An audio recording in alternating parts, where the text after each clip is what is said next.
I've called for this session because of what is happening in our country. So we before you as Azimio la Umoja One Kenya, we are in touch with our other colleagues who may particularly members of the summit. Of course, being here means that Baba himself is here, and our sister Mother Karua, we've been in touch with her. In fact, they issued a statement from NAC Kenya yesterday on some of the issues we'll be touching upon. We're in touch with Brother Wycliffe Oparanya. You have seen our brother Mwangi wa Iria.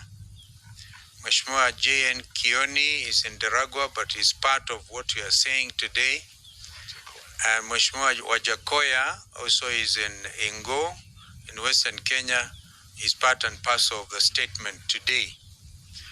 We will summarize our remarks, and I think the Secretariat is busy trying to type out an official version. But of course, what we are saying is absolutely official. We have called for this presser in order to express and show solidarity with our doctors. And as you may well know, the strike that the doctors have called is also been joined by other technicians, the lab technicians and others, members of the honorable profession, the medical profession. We are also aware that as we speak, they are actually demonstrating. It is important to remember that when the whole thing started, the Secretary General of the doctors' organization was actually not only tear gas, but hurt. And we went to see him in the hospital. Since then, we had hoped that the Kenya Kwanza regime would have taken seriously the demands by the doctors. So, without much ado, we want to say we stand in absolute solidarity with the doctors. They're entitled, as usual, under Article 37 of our Constitution, to picket, to demonstrate, to go on strike. What we are now saying is this matter has assumed another dimension. That the whole president comes back and he says, we will not pay, won't pay. Goes on to say that they do not have, we have to live within our means. Now we all know that Kenya Kwanza regime has taken serious cognizance of the factors of production. We want to congratulate them for it. When they say they want to go for development in terms of economic growth and not consumption. But they've been preaching water and actually drinking heavy wine. Look at the style, the lavish style that they have assumed.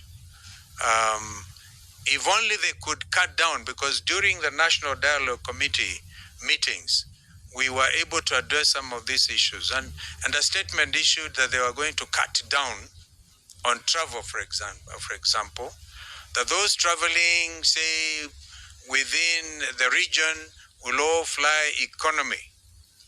But what has actually happened? We have seen exponential growth in expenditure by this government. We all are aware that the wage bill is high.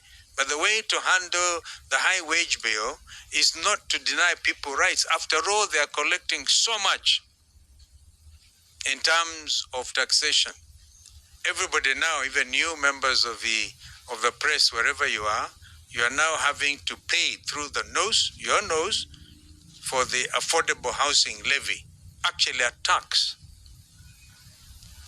Now, what are they doing with all this money? That is what Kenyans are asking.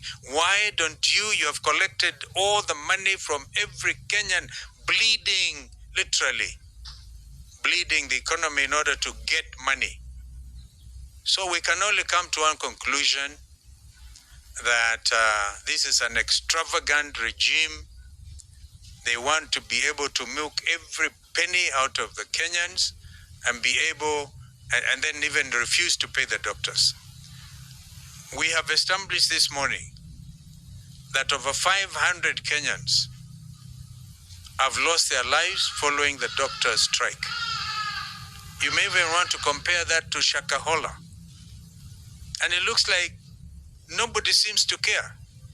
We are here to say you will care, because if you don't, we are going to come back to this podium and make further statements with regard to showing solidarity with the Kenyan doctors.